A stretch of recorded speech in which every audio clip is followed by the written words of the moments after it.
Welcome back to the Deep Dive. Today, we are strapping in for some serious high-stakes European drama. Absolutely. We're looking at a massive UEFA Champions League triple header. And we're not just skimming the surface here. We've taken a whole stack of sources, match previews, form guides, deep statistical analyses that you shared with us. Right. And the goal isn't just to find out who might win. No, we want the why.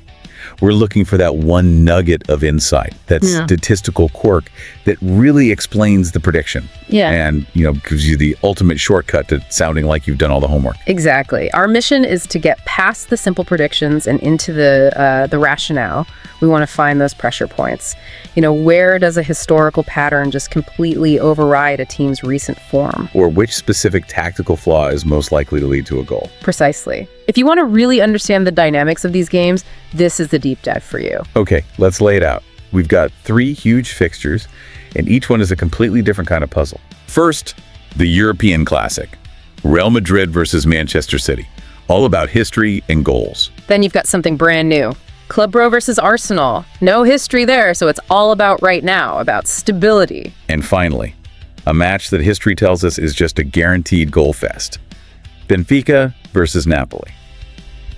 So where should we start? I think we have to begin with the big one. Has to be. Real Madrid versus Manchester City. I mean, this fixture has become an absolute classic in Europe, hasn't it? It's known for intensity, for late drama, and most importantly, for goals. And what's so fascinating, and the sources really hammer this home, is that the head-to-head record is incredibly tight.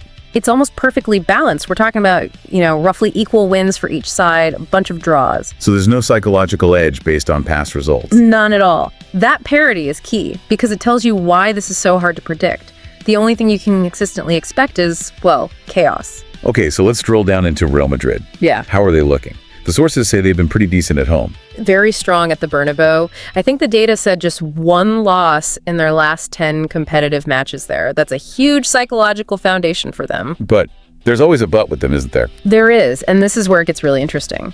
The sources all identify this recurring pattern for Real Madrid. You could call it strong attack, shaky defense. So it's not just a one-off bad day at the office. No, it's a tactical thing. Analysts point to a specific frailty, especially when they're under that high-intensity pressure that City brings. And do the sources get specific about how City might exploit that? Like, where's the weak spot? They do. It's all about the half spaces. Real Madrid's fullbacks push so high up the pitch, which is great for their attack, but it leaves these huge gaps behind them. Right. So when a team like City uses their midfielders to drag Real's holding player out of position, suddenly there's a direct channel right into the box. It's almost, built into their DNA. And Manchester City is just perfectly built to punish that exact kind of mistake. They come into this with a ton of momentum, scoring goals for fun. They are, but let's be fair. The sources also point out a little counterpoint for City. Okay. Their away record in Europe. It's not bad, not by any means, but it isn't what you'd call rock solid. They've also shown they can be caught out when their own fullbacks are high up the pitch. So what you're saying is we have 2 attacking giants who are brilliant going forward. Yes. But both have a bit of a glass jaw, a structural weakness that can be exposed. That's the perfect way to put it. And that leads to a very clear consensus in the predictions. It has to be goals. Overwhelmingly. I mean, almost every source landed on both teams to score, and over 2.5 goals. The history of the fixture just screams it. These 2 teams create goals when they play each other. And for a specific result, a draw seems really plausible given the tight history. A draw is very much on the table, but some of the deeper analysis threads give Real Madrid a slight edge. Because of the home advantage. It's that Bernabeu factor. It's the emotional side. The sources talk about Real Madrid being masters of the 5 minutes of heroism. They might look shaky for 85 minutes, but that home crowd gives them this ability to just lock things down for a crucial period to see out a result. I noticed in the fan analysis the score 2-2 came up again and again, a 2-2 draw.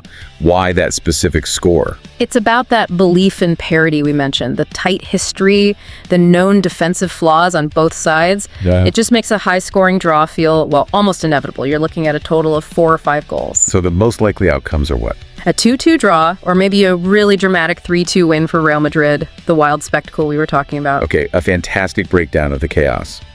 Let's shift gears completely now. From a classic full of history, to a game with none at all. Right, Club Brugge versus Arsenal. This is a huge shift because it's their first ever competitive meeting. So we can't lean on any of that head-to-head data. We're relying entirely on current form and stability. And stability is the absolute key word here, because Club Brugge has none of it right now. The sources highlighted this as a massive factor. Yeah. They just sacked their coach right before this game. They did, and it was after 3 straight domestic losses where they conceded, I think, 8 goals. That points to a really deep crisis in morale, something beyond just tactics. They are fragile. And that's compounded by a poor defensive record in Europe this season, too. Yeah. They've been leaking goals. You contrast that with Arsenal. It's night and day. Arsenal is all about control, momentum. They're undefeated in the Champions League so far, good away form, scoring goals. And A really disciplined defense. That feels like the key difference maker. It is. The analysis points to how their defensive midfielder screens the back line. It means their center backs rarely get dragged into one-on-one fights. They control games without even needing tons of possession. It's ruthless efficiency. So you've got chaos and crisis on one side, control and discipline on the other. The prediction seems pretty obvious. It's an away win for Arsenal. I mean, all the sources point that way. Their form, their depth, their experience. It's a huge mismatch, especially with Bruce's situation. But what about the goals? Is this another goal fest? No, and this is crucial. It's the opposite of the Madrid game. Here, both teams to score is seen as unlikely, and under 2.5 goals is actually the favored prediction. So we're looking at a tight, controlled win, a 1-0 or 2-0 kind of game. What's the biggest risk to that prediction for Arsenal? I'd say the only real risk is a late lapse in concentration. You know, they're cruising at 1-0 and Brugge get a desperate goal from a set piece or something, but the analysis really leans away from that. Arsenal's system is just too disciplined right now. But hold on, if Brugge are in crisis and leaking goals, why wouldn't Arsenal just run up the score? Why not a 4-0? That's a great question, and it comes down to motivation versus capability. The sources suggest Brugge, being so desperate, won't try to play an open attacking game. They'll be in damage control mode. Exactly. Especially in that first half in front of their own fans. They'll defend deep, try to keep it tight, and avoid a blowout. And that defensive posture naturally lowers the goal count. Arsenal will be patient rather than forcing a rout. A controlled masterclass then.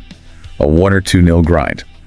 Okay, on to our final fixture, the one where history suggests defense is optional. Yeah. Benfica versus Napoli. If you want proof of a historical goal fest, this is it. The numbers are just staggering. The sources detail this unbelievable trend. It's an average of between 3.8 and 4.5 combined goals per game when these two meet. That's not just high scoring, that's extreme. Why, though? What is it about these two teams that produces such chaos every time? It seems to be a shared tactical DNA. The sources suggest both clubs have this historical identity of playing a very vertical, transitional style of football. So get the ball forward as quickly as possible. Right. They sacrifice midfield control for speed going forward. It's high risk, high reward, and it just leads to these incredibly open end-to-end games whenever they face each other. Now, in the recent head-to-heads, Napoli has the clear edge, don't they? They do. Benfica haven't had much success against them lately, which is interesting because the current form for both is a little bit messy. Benfica's home results are mixed. Some wins, some draws, some losses, and Napoli can score away from home, but they've been inconsistent. Sometimes they score a few, sometimes they draw a blank. So this is where that powerful historical pattern just takes over. It has to. Despite the slightly messy recent form, the history is just too strong to ignore. The prediction from almost everyone is both teams to score in one and over 2.5 goals. That pattern overrides everything else. Do the sources point to a specific tactical matchup to watch? Where will the goals come from? Yes, and it's a great detail. The analysts highlighted the battle between Napoli's star winger, Kvaratskhelia, and Benfica's slightly aging right back. That specific channel is seen as the most likely source of a breakthrough. So who wins the chaos? Is it a Napoli away win, given their historical dominance? An away win for Napoli is definitely plausible. They have that head-to-head edge, and they can be so clinical, but because it's likely to be so chaotic, a draw is a real possibility too. So the likely scorelines are what, a 2-1 to Napoli? A 2-1 Napoli win, or, sticking with that wild historical average, maybe a 2-2 draw, it just reinforces that we're going to see goals. And we shouldn't write Benfica off completely. Not at all. They're at home, the crowd will be behind them, and they have attackers who can punish any mistakes Napoli make playing a high line. It's a proper showcase of attacking football. Okay, let's zoom out. We've covered a massive amount of ground here. We've basically got three completely distinct stories for this one night of football. We do. The sources really paint a clear picture. You've got the wild 4-goal spectacle between Madrid and City. Then the tight 1-0 or 2-0 grind with Arsenal visiting Bruges. And finally, the chaotic goal fest between Benfica and Napoli. And connecting it all, we've seen two major patterns at play. The first one is that idea of stability versus instability. Absolutely. The Brugge coaching situation just completely changed the dynamic of that match, forcing them into a defensive shell. And the second pattern is the sheer weight of history. That Benfica-Napoli goal average is just too powerful to ignore, isn't it? It dictates the whole prediction. It does. That shared tactical identity of playing fast, vertical football just overwhelms any short-term form guides. So what's the big takeaway for you as you're getting ready to watch these games? It really seems like defensive vulnerability is the common thread. It is. Whether it's Real Madrid's structural gaps, City's slightly shaky away record, or Bruges' overall crisis, those weaknesses are what create the high scores and the drama. And on the flip side, disciplined, structured defense like what Arsenal has leads to those controlled, lower-scoring wins. That's the key difference to look for tonight. And that leaves me with a final, provocative thought for you to think about. We know the Benfica-Napoli game has the highest historical goal average, an incredible 3.8 to 4.5. We know it's the most likely for over 2.5 goals. So my question is this.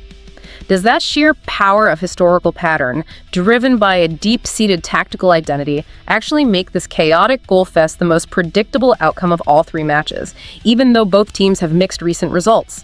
Perhaps history in football is the greatest predictor of them all.